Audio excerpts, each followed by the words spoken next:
Sejam muito bem-vindas, meninas. O meu nome é Filipe Simões. E eu sou a Beatriz Jorge. E nós somos especialistas na perda de peso para mulheres acima dos 30 anos.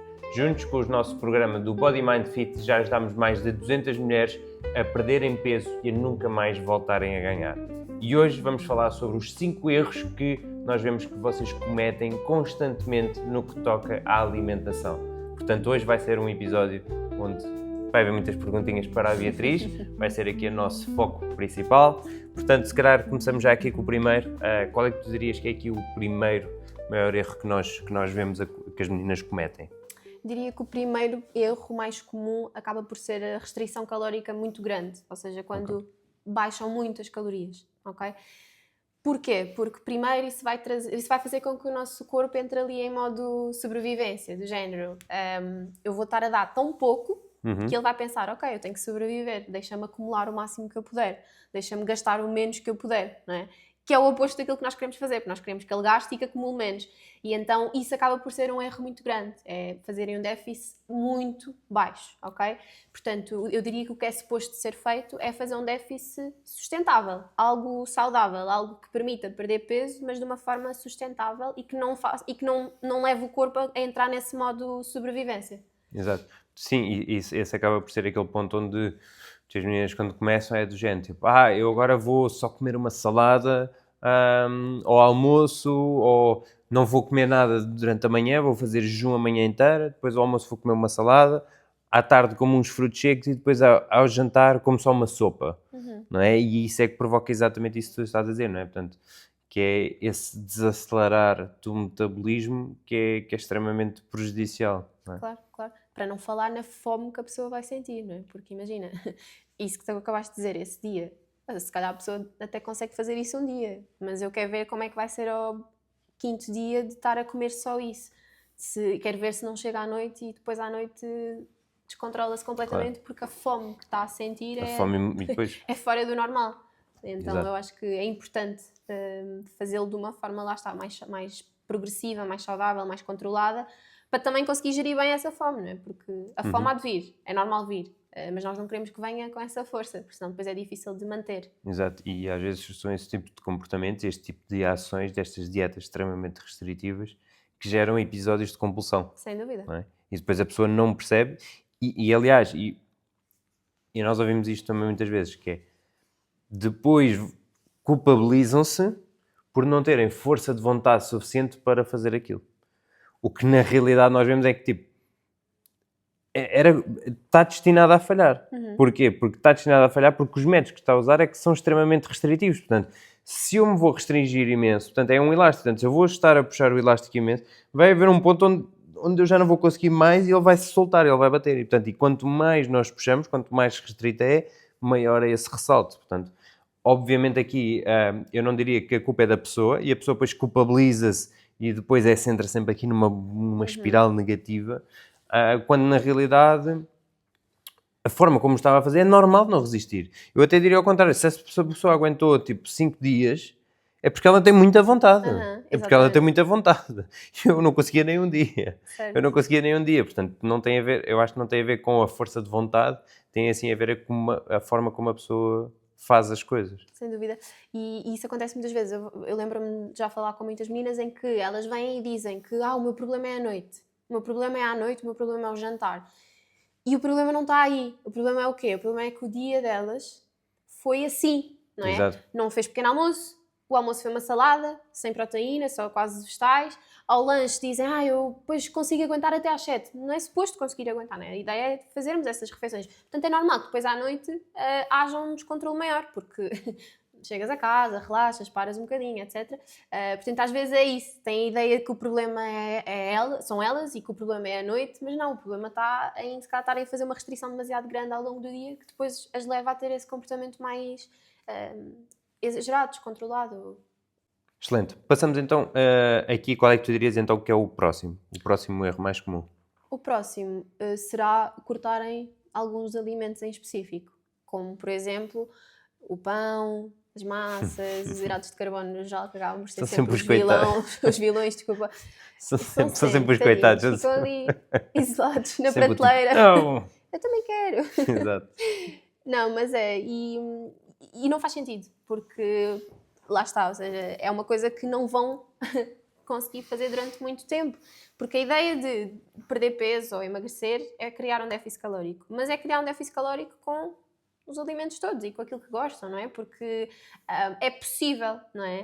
Ou seja, não existe nenhum alimento por si só que as vai fazer engordar. E acho que existe muito este medo, não é? De que se eu comer pão, eu engordo. Não é o comer o pão, é porque eu estou a fazer excedente calórico de alguma forma, quer seja por estar a comer pão, quer seja por estar a comer demasiado abacate, não é? Ou seja, não tem a ver com um alimento em específico, tem a ver com as calorias. E então é possível fazer a perda de peso ou o emagrecimento comendo pão, comendo massas, comendo, não é?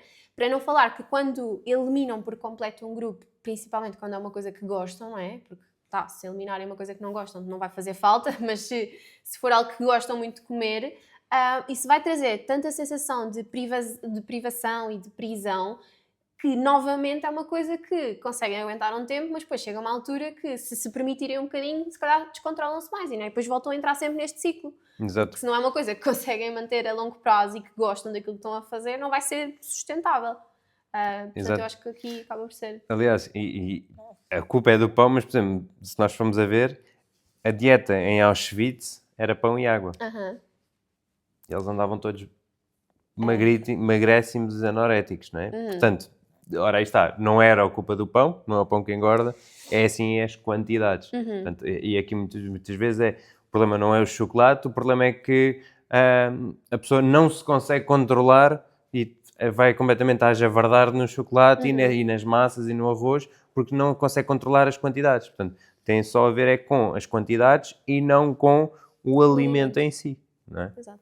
Bom, então já temos aqui o primeiro, temos aqui o segundo.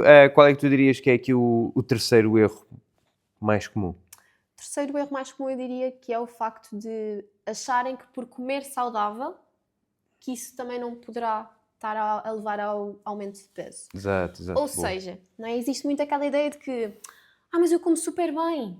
Porquê? Porque inclui frutas, vegetais, até vou dizer alguns alimentos em específico, o abacate, os frutos secos, e está tudo ok, e é suposto que nós possamos incluir, e nós devemos incluir esses alimentos, que são nutritivos, não é? Mas depois ficamos com esta ideia errada de que se eu comer estes alimentos eu não vou engordar, porque são saudáveis, porque não é o chocolate, porque não são os produtos processados, não é? Mas então temos de voltar atrás, que é o que é que nos faz aumentar de peso? É calorias em excesso. Então nós podemos aumentar de peso comendo saudável, não é? Comendo coisas nutritivas, porque não é isso que faz aumentar ou diminuir o peso. Então eu acho que depois isto traz esta ideia errada de segurança de que, ok, se eu comer o meu iogurte com os frutos secos, as sementes de chia, a granola, o mel, não é? Está tudo bem, porque estou a comer bem, estou a comer saudável, nutritivo, então não vou engordar. Pronto, e depois isto, calhar, leva aqui a uma... Como é que se diz a palavra? Conflito, como é que se diz? Um desentendimento, digamos assim. Sim, ficou com a ideia errada de que aquilo que estão a fazer é o correto, mas depois, se calhar, não está a fazê-las chegar ao ponto onde querem, não é? Porque podem comer isso, obviamente, mas também tem que ser nas quantidades adequadas. Ou seja, não são só os alimentos menos nutritivos que têm que ser nas quantidades certas, também são os que são nutritivos, não é? Exato, e eu aqui acho que é as razões para este problema é simplesmente as pessoas não terem o conhecimento dos macronutrientes e das calorias de certos alimentos. Porque se elas tiverem esse conhecimento, elas já sabem que, ok, o abacate é uma gordura saudável, mas que tem muitas calorias. Então a quantidade que será ideal para mim será esta. E, portanto, não acharem só que, não, é saudável, eu posso comer à vontade. Se é saudável, pronto. Sem dúvida. E depois vêm aqueles iogurtes cheios desses alimentos todos, o que depois nós vamos a ver e, mas aquilo está cheio de calorias. Não é? E depois a pessoa diz sempre, mas eu até como saudável, mas depois não vejo resultados. Normal, porquê? Porque estamos a comer sempre mais calorias do que aquilo que gastamos e no fundo a lei da termodinâmica vai ditar isso. Exato. Não importa o alimento. Exato. Então, e já vimos aqui 3, então passamos então para o quarto. Qual é que tu dirias que é aqui o quarto erro mais comum que as meninas fazem na alimentação? O quarto erro mais comum acaba por ser o facto de acharem que para estarem numa dieta têm que comer diferente do que a família come, não é? E agora vamos pensar. Boa, essa é muito boa. Mulher com 3 filhos, marido e em casa comem todos juntos, não é? E agora do nada ela quer mudar a vida, quer mudar os hábitos e para isso acha que a única forma é ela come um prato e a família come outro. Agora, vamos imaginar a praticabilidade da coisa. Não existe, não é? E a pessoa já Exato. tem que chegar a casa, já tem que fazer uma refeição, agora tem que estar a fazer duas. Novamente, é uma coisa que se calhar vai conseguir fazer por um tempo, mas depois não consegue manter, porque não é prático. Não é vida para ninguém ter que estar constantemente a cozinhar algo diferente para ela própria. E não é preciso, não é? Porque a verdade aqui é que o que nós queremos que vocês entendam é que é possível comerem todos a mesma coisa, porque o que importa aqui são as quantidades, não é? Ou seja, é adaptar as porções a cada pessoa, não é? Porque a ideia é que todos consigam comer um bocadinho de tudo, não é? E aquilo que tu vais comer para perder peso não tem que ser diferente, ou não tem que ser, sei lá, uma refeição assim toda maluca. Pode ser uma refeição normal, como todos os outros comem. E é possível fazer isso com a família e introduzir a família também nesses novos hábitos. A ideia é que adaptem sempre as quantidades, porque é isso que vai fazer diferença no processo. Exato. E eu acho que depois também existe aqui uma parte também mental que acho que é muito importante, que é a imagem que depois nós passamos aos nossos filhos.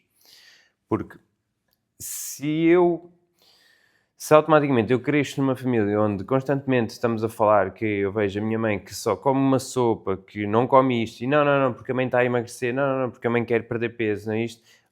O que é que eu vou crescer a pensar? Eu vou crescer a pensar que, ok, eu para emagrecer, aquilo é que é o bom e isto é que é o mau. Então eu tenho que fazer mais aquilo. Portanto, e automaticamente vocês vão estar a passar esses hábitos aos vossos filhos. E, portanto, e isto é muito típico acontecer, que é a minha mãe tinha uma má relação com a comida, eu tenho uma má relação com a comida e automaticamente o meu filho já começa a ter má relação com a comida. O meu filho já começa a dizer isto e aquilo sobre a comida. O meu filho já chega a casa a dizer que não quer comer isto e não sei o quê, blá, blá. Portanto, porquê? Porque isto é algo que estamos a passar geracionalmente. E este ponto aqui é muito importante, que é a obesidade não é genético, okay? Não é um fator genético. É assim, muitas vezes é um fator de hábitos. Portanto, os hábitos que eu tenho vão passar para os meus filhos. Portanto, se eu moro numa casa onde vejo constantemente a minha mãe com uma má relação com a comida, com uma má relação com o corpo e etc., a probabilidade de eu absorver aquilo é muito grande. Porquê? Porque eu não vivo num meio onde aquilo é normal. Onde eu acho que aquilo é que é normal. Logo eu vou começar a fazer exatamente o mesmo, não é? Sem dúvida. E isso nós temos casos práticos mesmo disso. Exato. Que já tive com várias meninas que me disseram mesmo isso, que é: Beatriz, eu não quero que a minha filha ache que isto, que para ter uma boa autoestima, um bom corpo, ou um bom físico, uma boa saúde, tem que estar a fazer algo de diferente. Eu não quero que ela fique com essa relação Exato. com a comida. Isso acontece bastante. E a verdade, pronto, é o que eu lhe disse, foi isto que falámos agora, é que não é suposto e não vai ser preciso, porque aquilo que ela come ou que tu comes é suposto ser a mesma coisa, porque está tudo ok, não é? É suposto comerem essas coisas e terem bons hábitos. A ideia é só teres que adaptar as porções a ti e aos teus objetivos. Exato. E de facto melhorar aqui alguns pontos, porque se tu melhorares esses pontos para ti, automaticamente eles também têm que melhorar. Tipo, ele também vai melhorar para eles, não é? Não é, por exemplo, tu começares a controlar, por exemplo, se calhar a quantidade de azeite que tu colocas na comida, a quantidade de comida processada que tu comes, etc. Isso também não são coisas que tu queres passar para os teus filhos? Exato. Então porquê que eles também não hão de fazer? E incluir a família também nestes novos hábitos. Exatamente. Se tu queres preparar os teus lanches e etc., comer fontes ricas de proteína ao pequeno almoço, não sei o quê, porquê tu também não queres passar isso para os teus filhos? Porque tu sabes, se isso é o correto, então eles também não vão depois mais tarde ter os problemas que tu neste momento tens. Não é? Portanto, acho que aqui é fundamental e é isso. Não há esta necessidade de fazer comidas diferentes. As pessoas têm que ter este conhecimento e ter estes hábitos, estes melhores hábitos, porque automaticamente vão passar isto para os filhos e vão quebrar aqui este ciclo. Sem dúvida. Finalmente quebrar este ciclo, que acho que é o mais importante. Que é um ciclo muito É difícil, duradouro. é difícil. difícil de quebrar, mas a verdade é que temos que quebrar, porque senão isto vai continuar. Ok, boa. Então já alinhámos aqui 4 erros, já demos a solução e como é que podem fazer. Passamos então aqui para o último, o quinto. Qual é que tu dirias que é aqui o último? O último eu vou ter que dizer que é os fins de semana. Ou seja... O problema é os fins de semana. O meu problema é os O fins de problema são os semana. fins de semana. Ou seja, o problema não tem que ser, não é? Mas o que acontece muitas vezes é que as pessoas restringem tanto durante a semana e depois chegam ao fim de semana E é verdade. e é o descontrole. E é o dia do lixo, e é o fim de semana, não é? Ou seja, porque eu cheat mereço. meal, porque eu me mereço. portei muito bem durante a semana.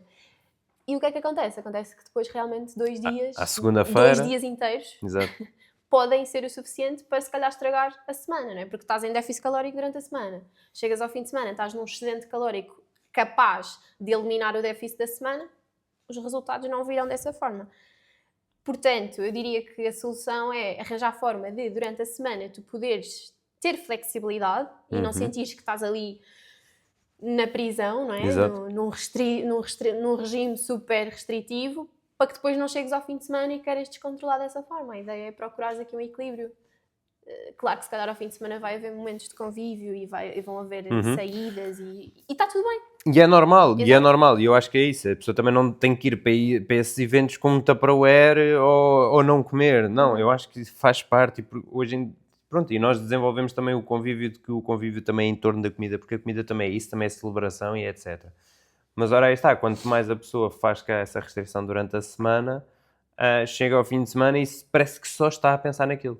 Completamente. Só está a pensar em sair e liberdade. E agora vou tudo. Mas depois chega à segunda-feira, pesa-se e é um martírio, porque depois aumentou mais 1 quilo e depois, novamente, então o que é que vai acontecer? Então vou passar a segunda-feira inteira sem comer, vou fazer jejum intermitente, só vou comer uma salada, para depois no dia seguinte ver que só o peso só baixa um bocadinho e depois achar que isto já não funciona nada e depois o ciclo repete-se. Exatamente. O ciclo repete-se. E depois a pessoa fica presa neste ciclo, a achar que é isto é que tem que fazer. E que depois não tem força de vontade suficiente para o fim de semana e que o fim de semana é que é o culpado. E que eu não me consigo controlar os fins de semana. A pessoa não se consegue controlar muitas vezes ao fim de semana porque durante a semana é uma restrição total. Exatamente. E porque vê as coisas de forma errada. Porque vê as coisas como restrição e abertura. Recompensa depois no Exatamente, fim de restrição e recompensa. Só vi isto desta forma. Exato. Portanto, e depois é óbvio que vai continuar nesta prisão onde não consegue ver resultados. Exato. Agora, se arranjarem uma forma de a semana ser algo que tem o déficit calórico, mas que elas conseguem fazê-lo de uma forma prazerosa e que conseguem manter, não me parece que vão chegar ao fim de semana com essa necessidade e urgência toda de comer o mundo. E foi este o episódio dos 5 piores erros que vocês cometem na vossa alimentação quando o vosso objetivo é perder peso. Meninas, espero que tenham gostado deste episódio. Caso tenham gostado, deixem uma review positiva. Partilhem com alguém que saiba que possa estar a passar as mesmas dificuldades e que isto vai ajudar. Deixem aqui um comentário e muito obrigado por assistirem. Até ao próximo episódio.